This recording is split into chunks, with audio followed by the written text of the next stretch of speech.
bem merecestes ter com amor em vossos braços o Salvador.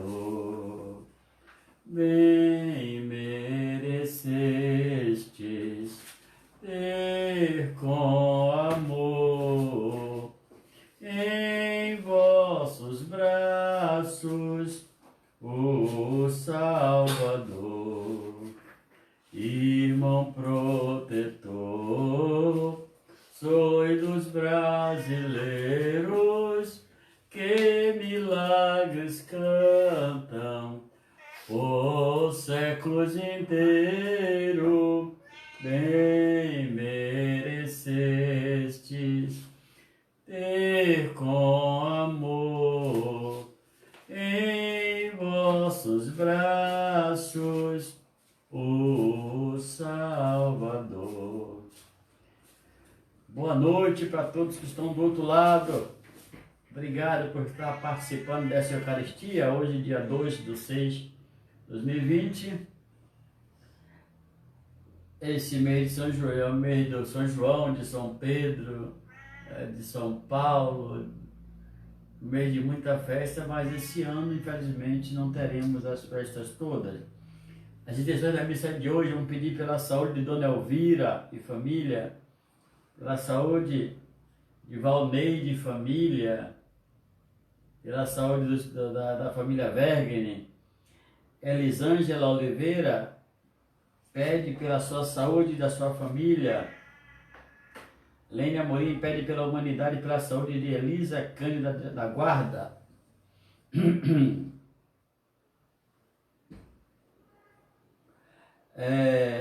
Virleine Santos pede pela saúde de todos, paz e pelo emprego.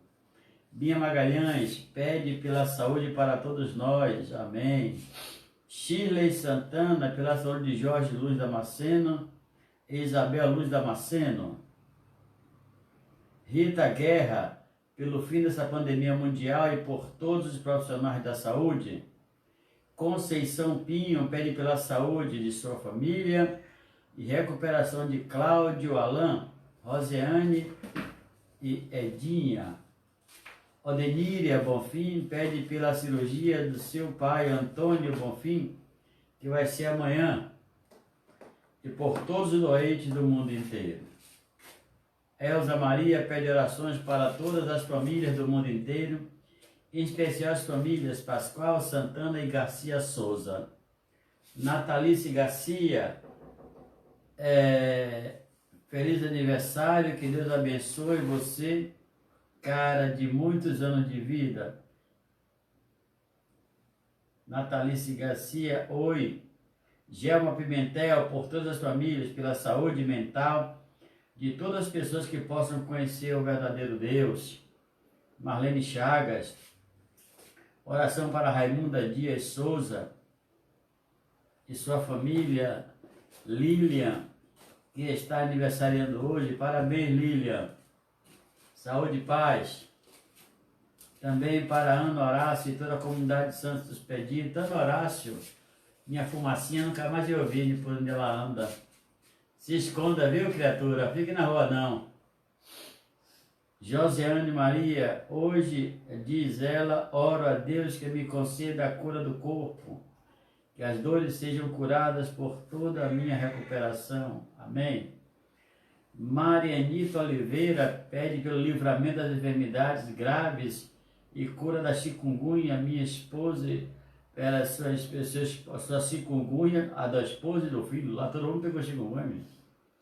Zirleine Chagas Lopes, que o Pai misericordioso tenha compaixão do mundo inteiro, pela graça de vivermos essa celebração e para que a humanidade entenda que precisamos seguir mais o ensinamento de Jesus, amai-vos uns aos outros.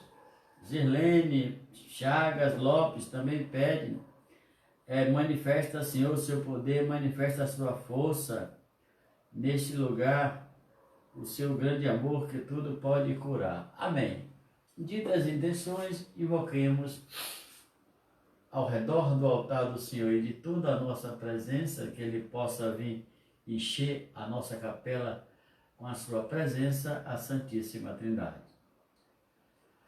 Em nome do Pai, e do Filho e do Espírito Santo. Que a graça de nosso Senhor Jesus Cristo, o amor do Pai e a comunhão do Espírito Santo estejam convosco. Bendito seja Deus que nos uniu no amor de Cristo. Irmãos e irmãs, reconheçamos as nossas culpas e peçamos a Deus perdão pelos nossos pecados. Confesso a Deus Todo-Poderoso e a vós, irmãos e irmãs, que pequei muitas vezes por pensamentos e palavras, atos e omissões, por minha culpa, minha tão grande culpa. E peço à Virgem Maria, aos anjos e santos, e a vós, irmãos e irmãs, que rogueis por mim a Deus nosso Senhor. Deus Todo-Poderoso, tenha compaixão de nós, perdoe os nossos pecados e nos conduz à vida eterna. Amém. Oremos. Ó Deus, atendei como Pai às preces do vosso povo, dai-nos a compreensão dos nossos deveres e a força de cumpri-los, por nosso Senhor Jesus Cristo, vosso Filho, na unidade do Espírito Santo. Amém. Terça ano par.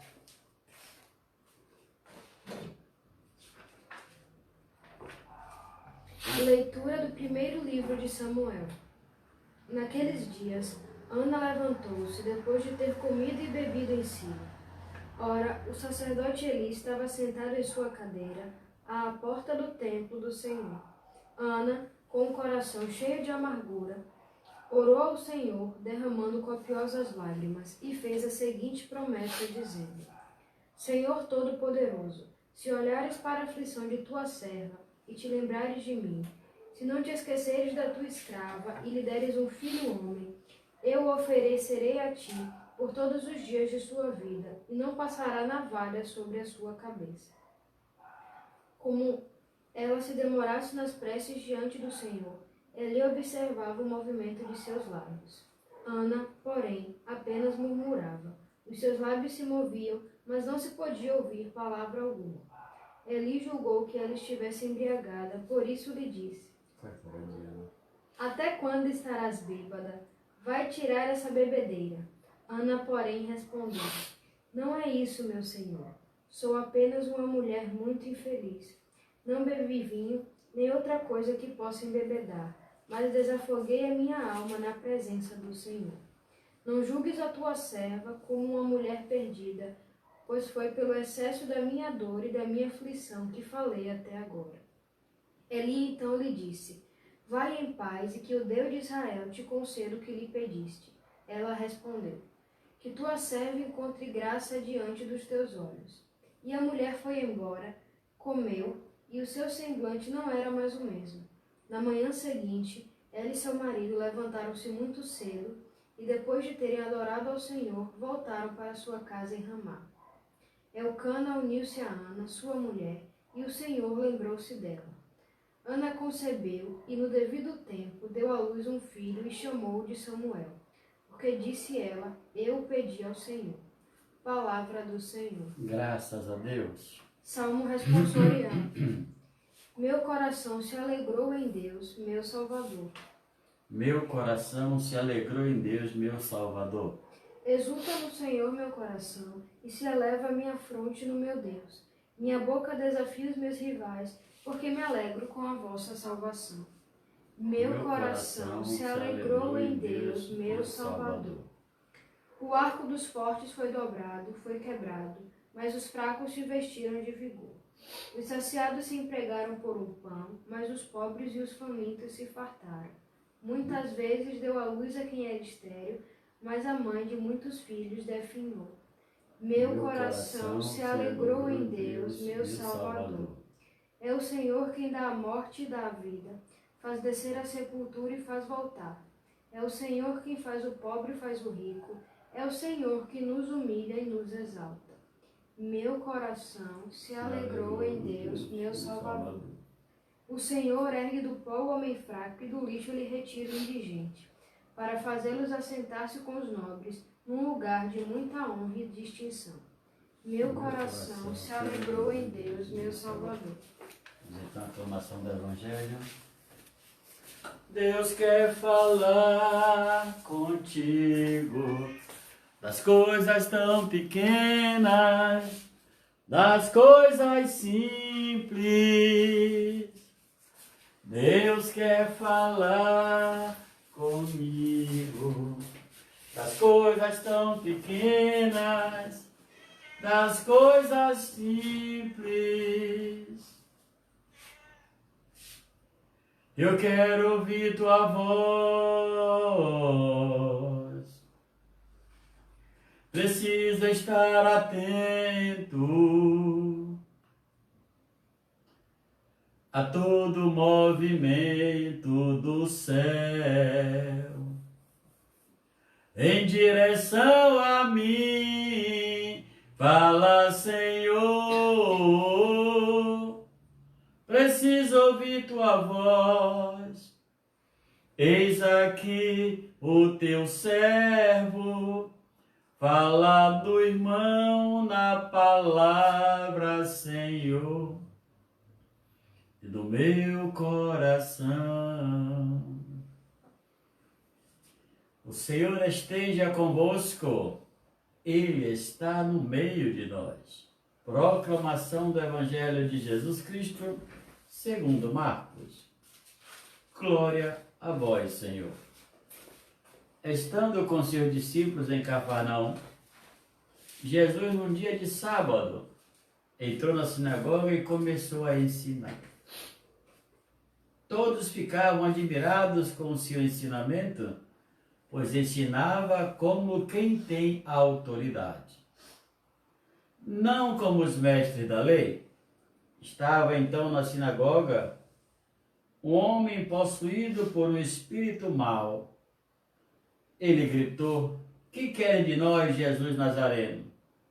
Viestes para nos destruir? Eu sei quem tu és o Santo de Deus.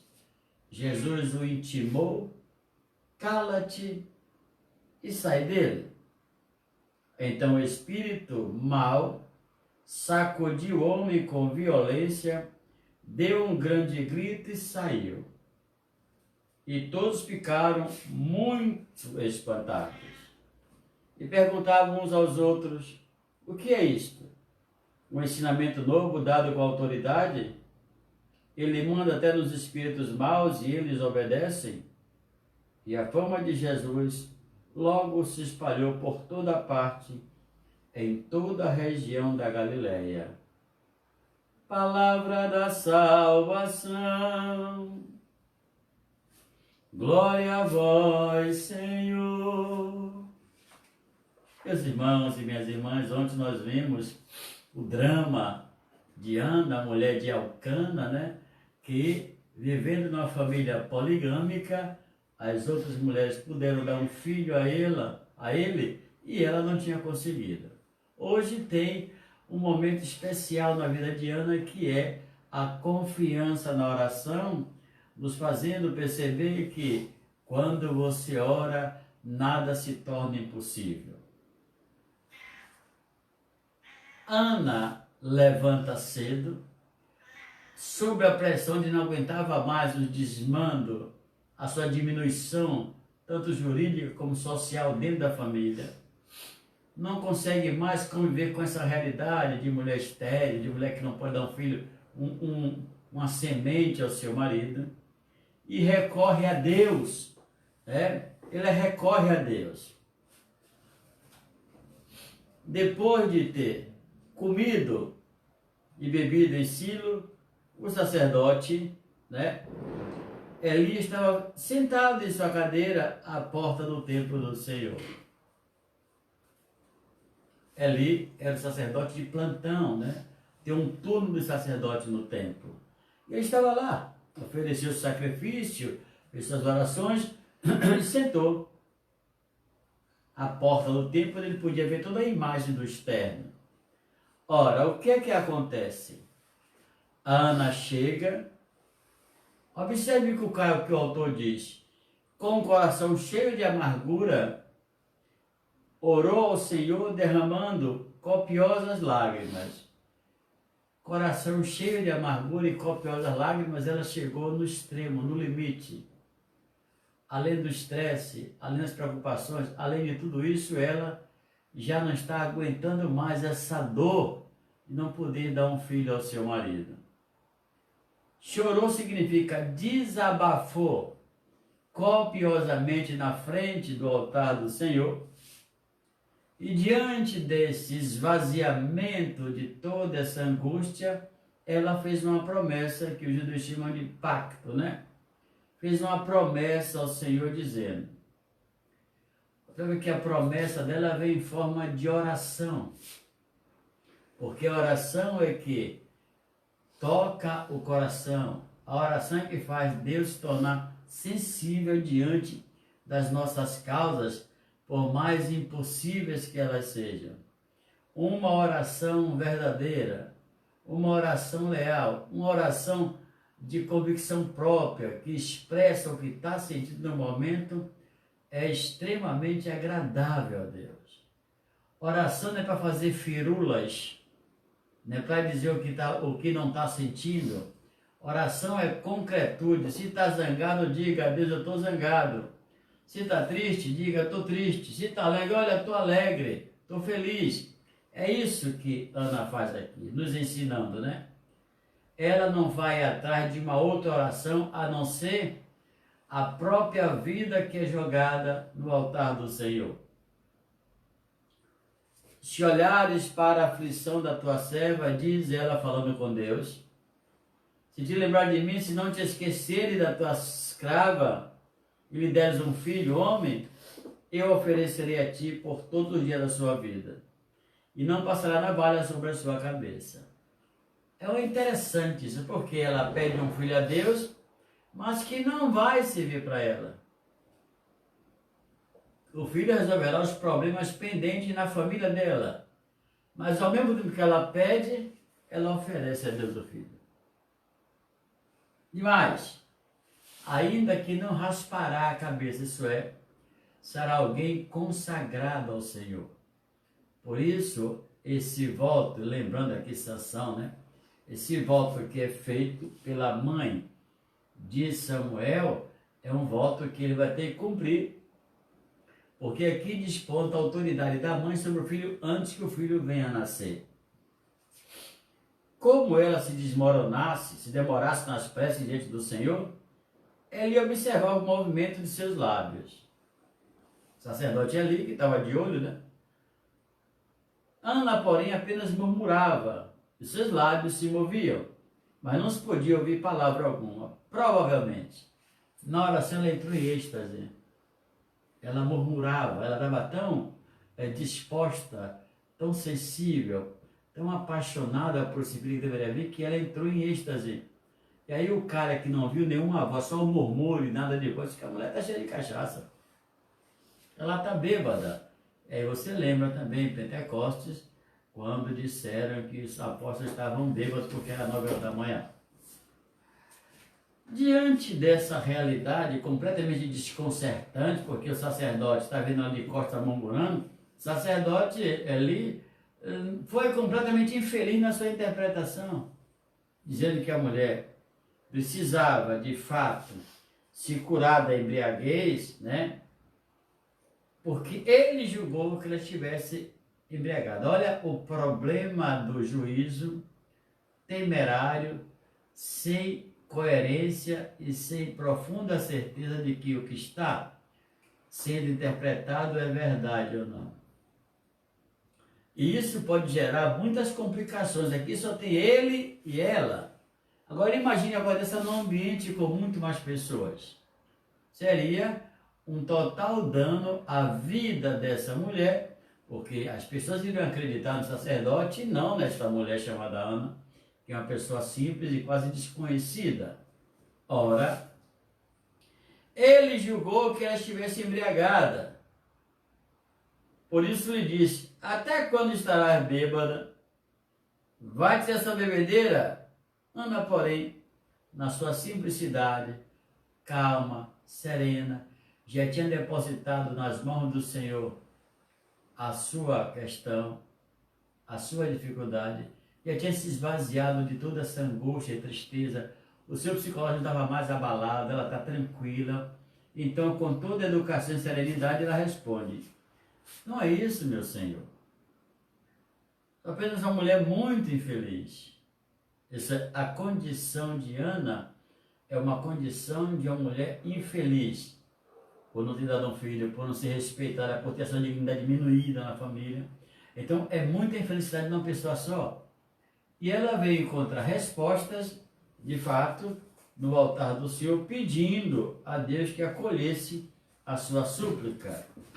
Sou apenas uma mulher infeliz, não bebi vinho nem outra coisa que possa embebedar, mas desafoguei a minha alma na presença do Senhor. Isso é, ela desafogou, como se estivesse colocando toda a sua verdade, a sua dor, a sua falta de tranquilidade, todas as coisas negativas, ela com sinceridade, ela simplesmente colocou com confiança no altar do Senhor. Diante dessa situação, aquilo que nós percebemos é que existe uma mudança, né? Ele ainda vai: não julgueis a tua serva como uma mulher perdida, pois foi pelo excesso da minha dor e da minha aflição que falei até agora. Ela já está acima do cabelo, então quando ela despertou tudo, jogou tudo para fora, ela melhorou sensivelmente e continuou de fato fazendo aquilo que lhe cabia, que era a oração. Então Eli, na sua incompreensão, não foi capaz de desculpar-se, mas disse a ela: vai em paz, e o que Deus de Israel te conceda o que lhe pediste. Ele não sabia o que ela tinha pedido a Deus, mas a força dessas palavras, unida ao desejo de Ana, Deus se torna sensível e realiza o milagre que Ana espera.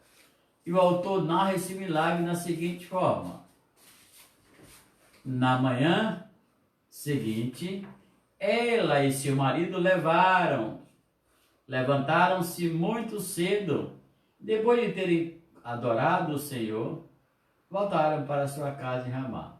Isso é, ao levantar muito cedo, o primeiro papel daquele que crê é a oração. É o primeiro, se queremos dizer assim, é o primeiro trabalho da igreja, a oração. Ninguém levante sem rezar, ninguém faça nada sem rezar, ninguém durma sem rezar, ninguém coma sem rezar. Porque a oração é que nos mantém em comunhão e nos faz lembrar do nosso compromisso, da nossa atividade com o próprio Deus. Elcana, então, uniu-se a Ana, né, em Ramá, e o Senhor lembrou-se dela. Assim como se lembrou de Sara e Abraão, que veio Isaac. Lembrou-se dela significa escutou a sua oração e deu a Ana aquilo que ela tanto pedia a Deus. E no devido momento, né, Ana concebeu e chamou o seu filho de Samuel, porque disse ela: eu o pedi ao Senhor, que é a tradução literal da expressão Samuel, nome próprio. Mas olha que coisa interessante, minha gente, está do outro lado, né? Com esse milagre, Ana resgata a sua dignidade na família, resgata o seu direito de pessoa na sua família, traz consigo um homem para Samuel, para Elcana, e aí toda a sua vida é renovada, porque o milagre acontece. Às vezes nossos olhos ficam só no milagre, mas a gente não consegue ver o que está ao redor do milagre, que muitas vezes é o mais importante. Eu falava domingo de Pentecostes que as pessoas se situam muito mais no dom das línguas do que no Pentecoste enquanto Pentecostes. Portanto, é um final feliz a história dessa família e tem como prêmio, como graça, como de fato resposta à sua oração, vai nascer de Ana Samuel, que vai ser um profeta de grande porte no meio de Israel. O evangelho de hoje, estamos no tempo comum, é bom lembrar que para o autor Marcos, quem conhece Jesus são seus inimigos e espíritos maus. Muito mais tarde que a comunidade vai saber de fato quem é Jesus. A caminhada de Marcos, que faz a pregação de Pedro escrita, né? É a caminhada que traz essa grande novidade. É o primeiro evangelho escrito, portanto, aquele que tem as fontes fundamentais, mas que traz no seu bojo essa informação. Os inimigos de Jesus, os espíritos maus é que dizem de fato quem é Jesus. E temos um caso desse. Jesus que tinha entrado na sinagoga em Cafarnaum, né? Cafarnaum, dentro da região da Galileia. De fato, num dia de sábado, entrou e começou a ensinar. É o rabino, o mestre por excelência. E por que todos ficavam admirados com seu ensinamento? Pois ensinava como quem tem autoridade, não como os mestres da lei. Ensinava como quem tem autoridade significa que Jesus tinha o seu ensinamento próprio. Não era copiador dos textos bíblicos, mas ele, além de citá-los perfeitamente dentro da sua metodologia, a sua pedagogia de ensino muito parecida com a de Sócrates, usando o método da indução.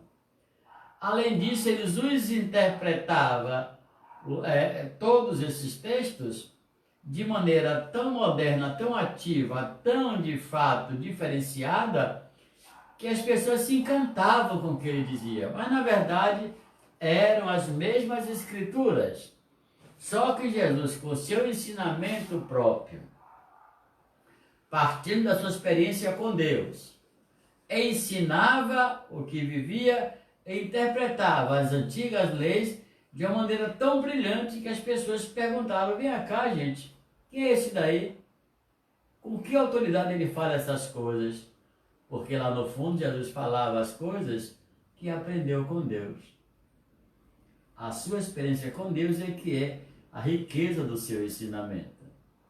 E ficaram, de fato, tão atônitos que compararam a deficiência do ensinamento pedagógico arcaico dos mestres da lei e essa novidade absoluta que Jesus traz no seu ensinamento, na sua interpretação, que vai acompanhado sempre de um exorcismo, de um milagre, de uma cura. Então, se torna um cara imbatível no ambiente. E eles não se aquietam, eles continuam a falar. Ora, enquanto Jesus posicionava, estava entrando na sinagoga um homem possuído por um espírito mau. E era sábado. Sábado era proibido fazer milagres. Vamos falar um pouquinho do sábado. O que é o sábado para os judeus? É o dia que recorda a libertação do Egito para a terra prometida. Então, naquele dia, era um dia consagrado, que não se podia fazer nenhuma forma de trabalho, só em casos de extrema emergência. Por exemplo, a mulher vai parir, pega e leva, não deixa morrer. Fora isso, outros casos mais interessantes, não se podia fazer nada. E para os fariseus, fazer um milagre no sábado era uma forma de trabalho. A gente vai ouvir Jesus dizer: olha, enquanto estou no mundo, eu sou luz do mundo. Eu e meu Pai, eu trabalho no dia e meu Pai também trabalha comigo. Isso é, Jesus dá a entender que a sua interpretação coloca a vida no centro de tudo que existe. E por si mesmo essa vida transcende e fica acima, absolutamente acima de tudo, porque a vida se torna um superlativo que mais se aproxima do absoluto que é Deus. E diante dessa realidade tão concreta, esse espírito mau se manifestou dentro da sinagoga. Observe que o espírito mau sabe muito mais quem é Jesus do que está na sinagoga. O que querem de nós, Jesus? Observe uma coisa interessante. Primeiro é um espírito mau. Na segunda frase é que querem de nós. Sai do singular para o plural. Nós aqui significa que tem uma legião de espírito nesse homem. E a legião romana é de 16 soldados a 600 mil. A gente leva isso muito a sério, a ponta da letra. Esse cara estava carregado de espíritos maus, não era um só, era uma galera. Era uma quadrilha inteirinha, né? Formação de quadrilha espiritual naquele homem. Diante desse quadro, tem essa pergunta do demônio, do espírito mau. Que querem de nós, Jesus Nazareno? Vieste para nos destruir? É o reconhecimento dos inimigos espirituais de Jesus, que sabe muito bem quem é ele. Por isso temem que eles sejam destruídos. E Jesus, diz o texto, o intimou: cala-te e sai dele. O texto grego é completamente diferente disso aqui. O que é que o texto grego diz? E Jesus o amordaçou e o expulsou. Por quê? Porque para o evangelista, o demônio é um bicho que entra no corpo humano. As pessoas possuídas têm muita força física e muita força na voz. Inclusive até mudança de voz, e a voz daquele cara era grave para ser aguda. Cada vez mais só tem a transformação facial. E Jesus aqui não o intimou e disse: cala-te, sai dele. Não, isso aí é apenas recorrer à sua autoridade. Jesus fez mais. Jesus o amordaçou e expulsou daquele homem. Isso é, quando aquele espírito sai, não vai falar mais nada, ele está amordaçado. Ele está amordaçado. Isso é, Jesus mostra que o espírito mau que está no homem, na verdade, é um bicho, ou vários bichos, vários demônios, que o homem não consegue se livrar, porque a sua força humana não chega a superar tamanha situação. Então aqui é bom lembrar que o espírito mau não é uma coisa tão simples. Jesus aqui faz o seu primeiro exorcismo, segundo o evangelista Marcos, expulsando esse demônio, amordaçando e fazendo com que ele saísse do corpo daquela pessoa. Então o espírito mau sacudiu o homem com violência, deu um grande grito e saiu. É a tonalidade da resistência. Uma resistência dura, cruel, mas que, por sua vez, acaba se rendendo ao exorcismo provocado por Jesus. Aí você vê qual é a intenção de Marcos. Se de um lado tem a questão da autoridade do ensinamento de Jesus, do outro lado tem essa, diria, complementação, entre aspas, do ensinamento que é o exorcismo quando há necessidade de fazê-lo. O espírito sacudiu o homem com violência, deu um grande grito e saiu. E todos ficaram muito espantados e perguntaram uns aos outros, né? O reflexo do exorcismo dentro da sinagoga. E todos presentes teve de fato um absurdo dos homens atônitos, porque não esperavam. Jesus apenas tinha chegado em Cafarnaum. Tinha ido para o deserto e voltado, e lá Marcos coloca esse exorcismo. Ficaram espantados, não, atordidos, assombrados, enlouquecidos, desesperados, porque nunca tinha visto uma coisa daquela. E publicamente, era comum, em alguns casos, né? Eles fizeram esse exorcismo separado. Aqui, a coisa foi pública. e perguntavam uns aos outros: o que é isto? O ensinamento novo dado com autoridade? Não. Isso é o reino de Deus que já está no meio de vós. Não é só um ensinamento com autoridade. Quando você mergulha em Isaías 66, 1, está lá escrito: o Espírito do Senhor, 61, né? Isaías 61, está sobre mim. Ele me enviou para abrir os olhos do cego, curar os leprosos, fazer os mudos falarem e os surdos ouvirem, expulsar os demônios e anunciar um ano de graça, um ano de salvação. E aqui, com essa linguagem de Isaías, o que acontece aqui, nós vimos que o Messias está no meio do seu povo e o reino de Deus, de fato, já está se realizando, como dizia ontem o Evangelho: convertei-vos e credes no Evangelho, porque o reino de Deus está próximo. Portanto, esse milagre está muito conectado com a leitura de ontem, onde Jesus anuncia essa conversão e o seu ensinamento transborda de felicidade os que estão escutando, e como consequência de tudo isso vem esse exorcismo que vai complementar de forma derradeira a aparição de Jesus na sinagoga. Ora, e o questionamento do povo é: quem é esse cara que até mesmo os espíritos mal lhe obedecem?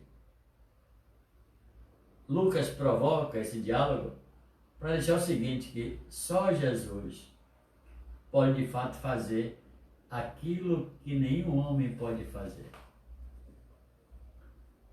E conclui dizendo: e a fama de Jesus logo se espalhou por toda parte, em toda a região da Galileia. É onde Jesus vai trabalhar 98% da sua vida pregando o Evangelho. A Galileia, que é um lugar perigoso, mas muito grande, território enorme, e é ali que ele vai fazer. E o que é que significa isso? A fama de Jesus se espalhou, né? Vai multiplicar a capacidade de pessoas que vão segui-lo, vai chamar a atenção dos adversários, mas sobretudo vai colocar Jesus em uma situação delicada, porque as pessoas agora, ao verem isso, vão procurá-lo para também desejar que ele faça outras coisas que não estão no seu programa.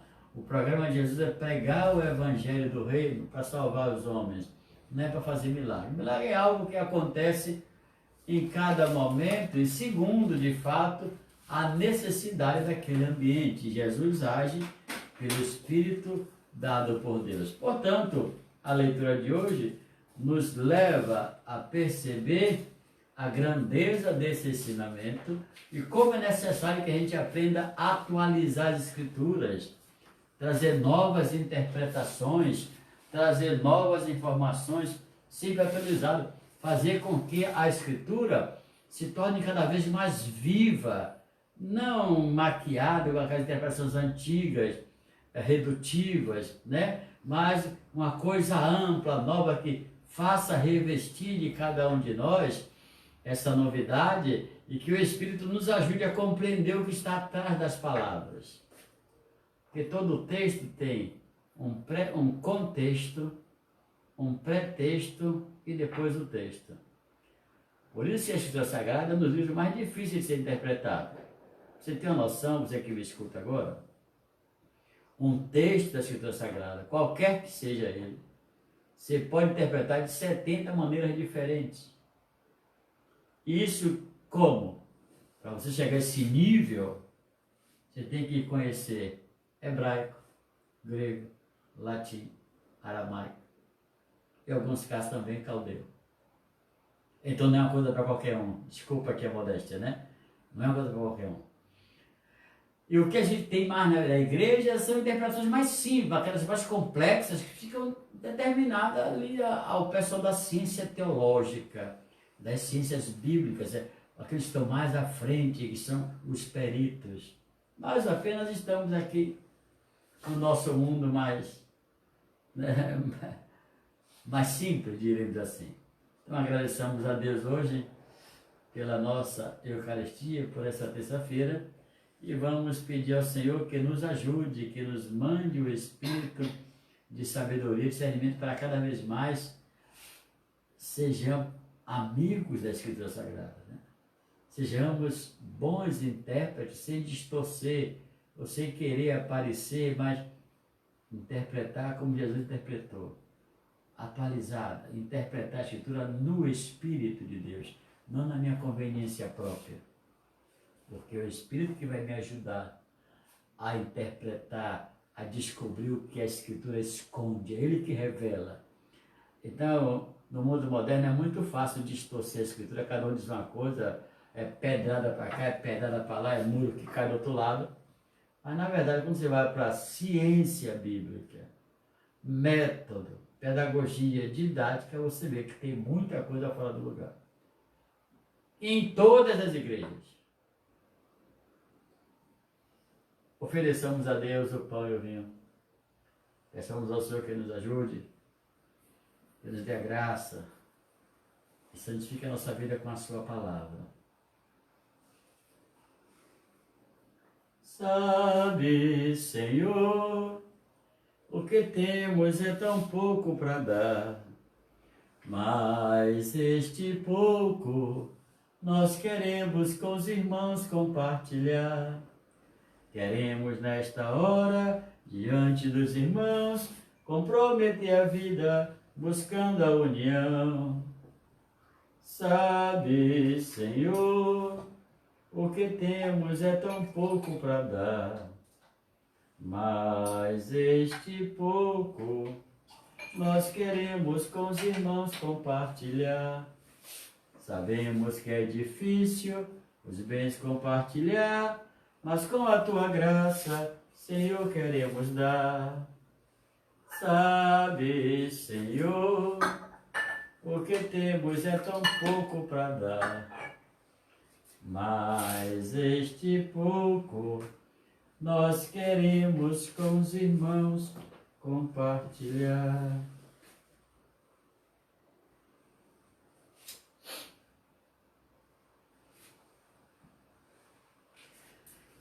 Oremos, irmãos e irmãs, para que o nosso sacrifício eucarístico seja aceito por Deus Pai Todo-Poderoso.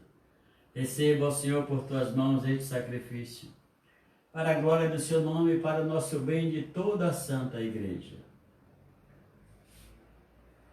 Possa agradar-vos, ó Deus, a oferenda do vosso povo, que ela nos obtenha a santificação e o que confiantes vos pedimos por Cristo nosso Senhor. Amém. O Senhor esteja convosco, Ele está no meio de nós. Corações ao alto. O nosso coração está em Deus. Demos graças ao Senhor e nosso Deus. É nosso dever e nossa salvação. Na verdade, é justo e necessário. É nosso dever e salvação dar-vos graças sempre em todo lugar. Senhor Pai Santo, Deus eterno e todo-poderoso, por Cristo Senhor nosso.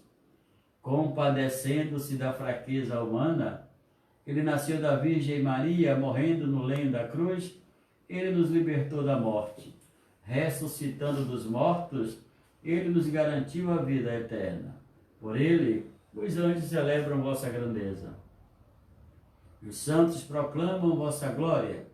Concedei-nos também a nós, associar-nos aos seus louvores, dizendo a uma só voz: Santo, Santo, Santo, Senhor Deus do Universo, o céu e a terra proclamam a vossa glória.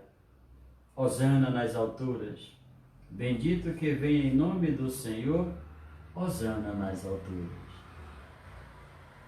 Na verdade, ó Pai, vós sois santo, e fonte de toda a santidade. Santificai, pois, estas oferendas, derramando sobre elas o vosso Espírito, a fim de que se tornem para nós o corpo e o sangue de Jesus Cristo, vosso Filho e Senhor nosso. Santificai nossa oferenda ao Senhor, estando para ser entregue e abraçando livremente a sua paixão. Jesus tomou o pão em suas mãos, deu graças e o partiu, e o deu a seus discípulos, dizendo: Tomai todos e comei, isto é o meu corpo, que será entregue por vós. Meu Senhor e meu Deus, eu creio, mas aumentai a minha fé.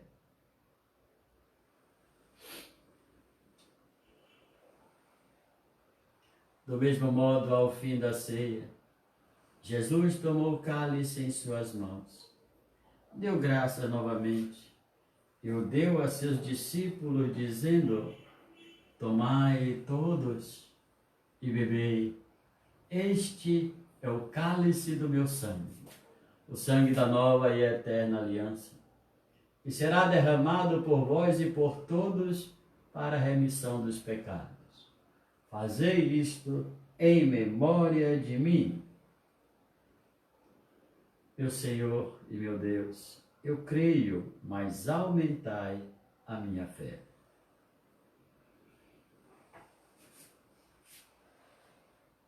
Eis o mistério da fé. Todas as vezes que comemos deste pão e bebemos deste cálice, anunciamos, Senhor, a vossa morte, enquanto esperamos a vossa vinda. Celebrando, pois, a memória da morte e ressurreição do vosso Filho, nós vos oferecemos, ó Pai, o pão da vida e o cálice da salvação.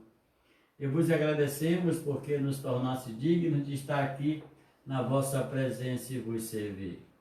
Recebei, ó Senhor, a nossa oferta. E nós vos suplicamos que, participando do corpo e sangue de Cristo, sejamos reunidos pelo Espírito Santo num só corpo. Fazei de nós um só corpo e um só Espírito. Lembrai-vos, ó Pai, da vossa Igreja, que se faz presente pelo mundo inteiro. Que ela cresça na caridade com o Papa Francisco, com o nosso Bispo Murilo e todos os ministros do vosso povo. Lembrai-vos, ó Pai, da vossa Igreja. Lembrai-vos também dos nossos irmãos e irmãs que morreram na esperança da ressurreição, e de todos os que partiram desta vida, acolhei-os junto a vós na luz da vossa face. Lembrai-vos, ó Pai, dos vossos filhos. Enfim, nós vos pedimos, tende piedade de todos nós, e dai-nos participar da vida eterna com a Virgem Maria, Mãe de Deus, com os santos apóstolos, Santo Expedito e todos que neste mundo vos serviram, a fim de vos louvarmos e glorificarmos por Jesus Cristo, vosso Filho. Concedei-nos o convívio dos eleitos. Por Cristo, com Cristo e em Cristo. A vós, Deus Pai Todo-Poderoso, na unidade do Espírito Santo, toda honra e toda glória, agora e para sempre. Amém. Com amor e confiança, rezemos a oração que o Senhor Jesus nos ensinou. Pai nosso que estás nos céus, santificado seja o vosso nome. Venha a nós o vosso reino, seja feita a vossa vontade, assim na terra como no céu. O pão nosso de cada dia nos dai hoje. Perdoai as nossas ofensas, assim como nós perdoamos a quem nos tem ofendido. E não nos deixeis cair em tentação, mas livrai-nos do mal. Amém. Livrai-nos de todos os males, ó Pai, e dai-nos hoje a vossa paz. Ajudados pela vossa misericórdia, sejamos sempre livres do pecado e protegidos de todos os perigos. Enquanto vivendo a esperança, aguardamos a vinda do Cristo Salvador. Vosso é o reino, o poder e a glória para sempre. Senhor Jesus Cristo, dissestes aos vossos apóstolos: eu vos deixo a paz, eu vos dou a minha paz. Não olheis os nossos pecados, mas a fé que anima a vossa igreja. Dai-lhe, segundo o vosso desejo, a paz e a unidade. Vós que sois Deus com o Pai e o Espírito Santo. Amém. A paz do Senhor esteja sempre convosco. O amor de Cristo nos uniu. Irmãos e irmãs, saudai-vos uns aos outros no Cristo Jesus. Cordeiro de Deus, que tirais o pecado do mundo, tende piedade de nós. Cordeiro de Deus, que tirais o pecado do mundo, tende piedade de nós. Cordeiro de Deus, que tirais o pecado do mundo, dai-nos a paz. Felizes os convidados para a ceia do Senhor. Eis o Cordeiro de Deus, que tira todo e qualquer pecado do mundo. Senhor, eu não sou digno que entreis em minha morada, mas dizei uma só palavra e eu serei salvo. Que o corpo de Cristo nos guarde para a vida eterna. Amém.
E ainda se vier noites traiçoeiras, se a cruz pesada for, Cristo estará contigo. E o mundo pode até fazer você chorar, mas Deus te quer sorrindo. E ainda se vier noites traiçoeiras, se a cruz pesada for, Cristo estará contigo. E o mundo pode até fazer você chorar, mas Deus te quer sorrindo. Oremos. Deus Todo-Poderoso, que refazeis as nossas forças pelos vossos sacramentos, nós suplicamos a graça de vos servir por uma vida que vos agrade por Cristo nosso Senhor. O Senhor esteja convosco, Ele está no meio de nós. E a bênção de Deus Pai Todo-Poderoso, o Pai, o Filho e o Espírito Santo. Vamos em paz, porque o Senhor nos acompanha. Demos graças a Deus. Lembrando aos devotos de Santo Expedito, precisamos da sua ajuda, procure Heráclito, passa na comunidade e aí você pode deixar sua contribuição, ajustando o seu dízimo e a sua oferta para a nossa comunidade se manter.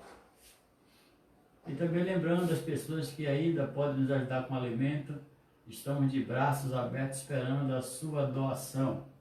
Tem muitos irmãos ainda que estão precisando desse pouquinho de amor que está no seu coração ainda.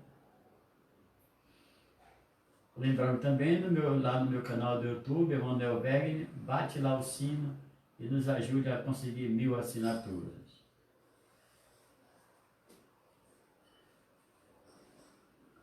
Eu vos peço, ó Antônio, por vossas trezenas queridas, eu vos lance a vossa bênção, durante a nossa vida.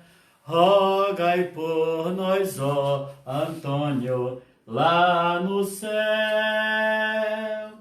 onde reina a alegria junto a Deus. Rogai por nós, ó Antônio, lá no céu, onde reina a alegria junto a Deus.